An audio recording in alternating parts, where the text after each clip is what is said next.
you care about is money. This town deserves a better class of criminal. And I'm gonna give it to him. Everything burns.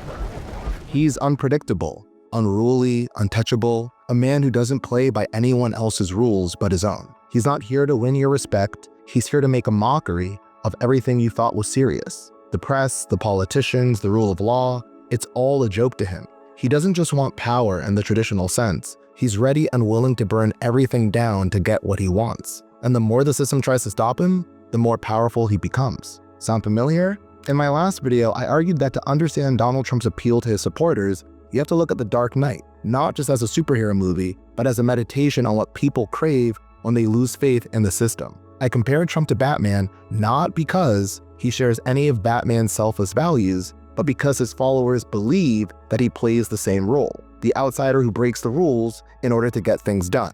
But then the comments came, one after another, pointing out the obvious, that if you're going to compare Trump to a character in The Dark Knight, there's another even clearer parallel, none other than Heath Ledger's Joker, the chaos agent, the man no one took seriously until it was too late, the force that doesn't just expose the cracks on the system, but the rot at its core. So in this video, I want to unpack that, to compare and contrast these two men who in different ways tore through their worlds without apology. Because while the Joker and Trump may want different things, they both reveal the same terrifying truth. When a system is weak enough, all it takes is one man without limits to bring it to its knees.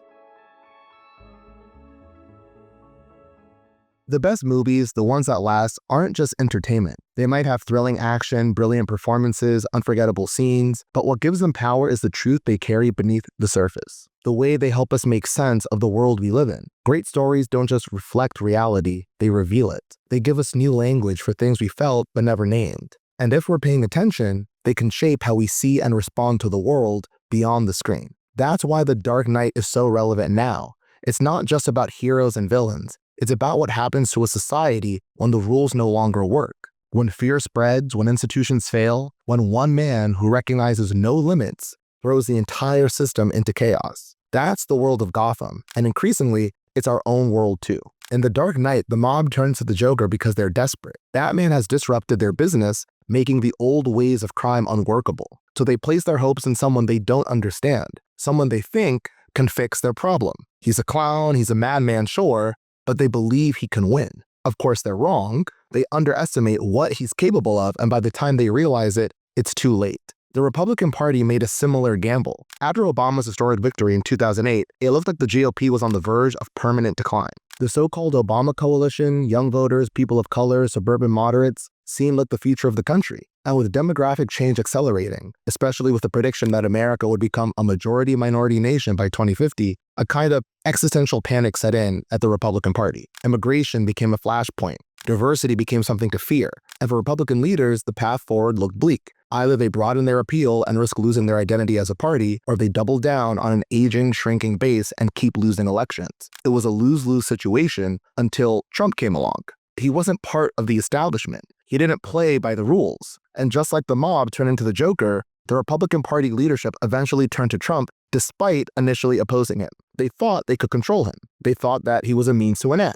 But once he took power, he wasn't interested in being controlled. He had his own game to play. And just like the Joker, he took over the entire operation. What the mob didn't realize, what they couldn't even imagine, was just how far the Joker was willing to go. When they voiced their concerns about Batman, the Joker offered a solution that was terrifying in its simplicity. We kill the Batman.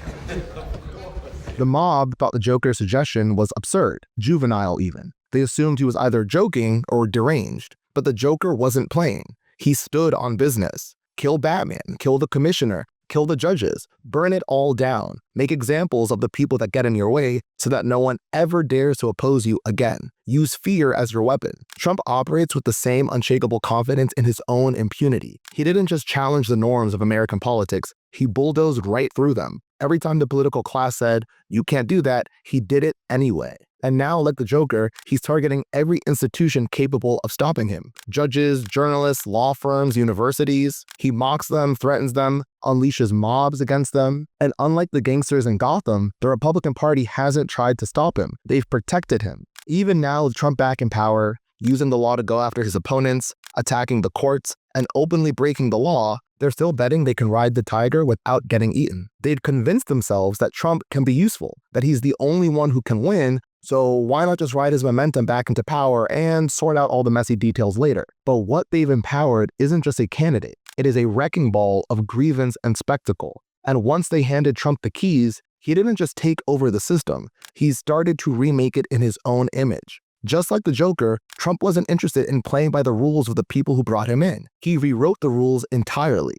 And now the people who once scoffed at him are marching behind him. What started as one man's campaign became a movement, a culture. Call it Trumpism, call it MAGA, call it whatever you want. It's not going away. Even when Trump leaves the scene, his infection will remain. His style, his language, his disregard for truth and decency, his belief that power is about dominance, not service. Because the terrifying thing about both the Joker and Trump is that once they get inside the system, they don't just disrupt it, they mutate it. And no one, not even those who thought they could control them, is immune. But if there's one trait that binds Trump and the Joker most closely, it's not their disregard for norms or even their hunger for chaos. It's their sheer malevolence, the glee they take in destruction, the way they don't simply want to win, but want to watch others lose, to suffer, to squirm, to beg. Their power doesn't just come from their audacity, but from a deep well of cruelty that seeks not just to win, but to dominate institutions, and even dominating the human spirit itself. The Joker is a terrorist,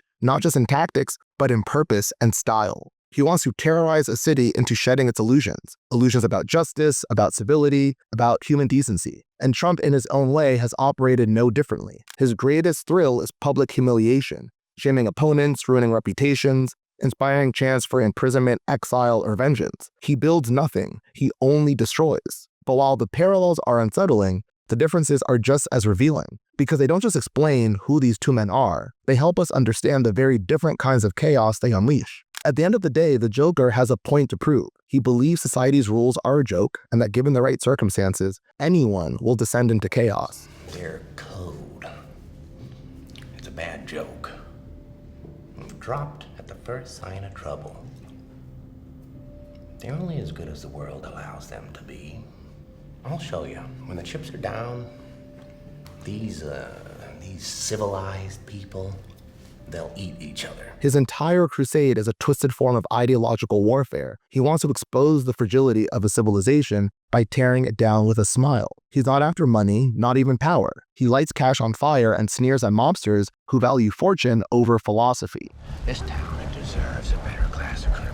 The Joker sees himself as that superior class of criminal, a terrorist philosopher, if you will, not just a common crook. Trump, by contrast, has no philosophy, only appetite. He's not trying to expose some deeper truth about human nature. He simply wants more. More money, more fame, more power, more adoration. His narcissism is his North Star.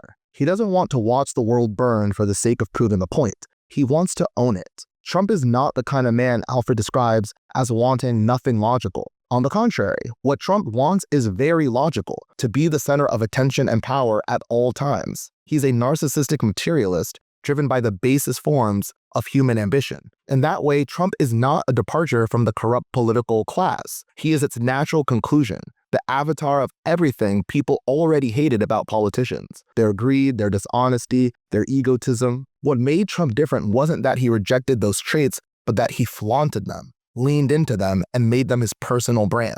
Unlike the Joker, who is beyond materialism, Trump is made of it. He's not a better class of criminal. He's the worst class taken to its furthest extreme. Another difference is how the respective people of Gotham and America receive the figures of the Joker and Trump. The Joker inspires fear. No one in Gotham worships him. Even the men who follow him do so less out of a genuine belief or intellectual agreement with his philosophy, and more because they're broken souls, mentally unstable people who have been manipulated by the Joker into his service. The Joker may create chaos, but he doesn't build a movement. He doesn't give speeches, he doesn't hold rallies, he doesn't create belonging. He isolates and deranges, preying on weakness and unleashing destruction for its own sake. His power comes from psychological terror, not popular support. Trump, on the other hand, has built a mass political movement. He's not feared in the same way the Joker is, but rather adored by millions. He has followers who cheer him on, defend him, and echo his every word. He isn't alone on some rooftop with a detonator. He commands an army numbered in the tens of millions. And unlike the Joker's deranged henchmen, Trump supporters are, in many ways, disturbingly normal. That's what makes Trump so much more dangerous. Not that his followers are insane,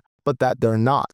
They're regular, rational people who have come to believe dangerous things. People whose resentments, prejudices, and fears have been channeled into something powerful, something political. What Trump offers them is not just permission to express that rage, but a shared identity through it. He has turned cruelty into community and grievance into gospel. This is where Trump surpasses the Joker. The Joker never had a chance to govern. He never had access to institutional power or nuclear codes. He could only destroy with bombs, bullets, and knives. Trump, by contrast, has the entire machinery of the most powerful government in history at his fingertips, and the fervor of a loyal movement behind him. And the damage he's inflicting on the country is not being done in secret, but in the open, to massive applause. In the end, maybe that's the most sobering thing we can take from this comparison. The Joker forced us to ask how fragile our society is, how easily things fall apart when one man decides the rules don't apply to him. But Trump has shown us something even more disturbing. What happens when millions of people agree? That's the real nightmare. Not just one man without limits, but an entire nation willing to follow him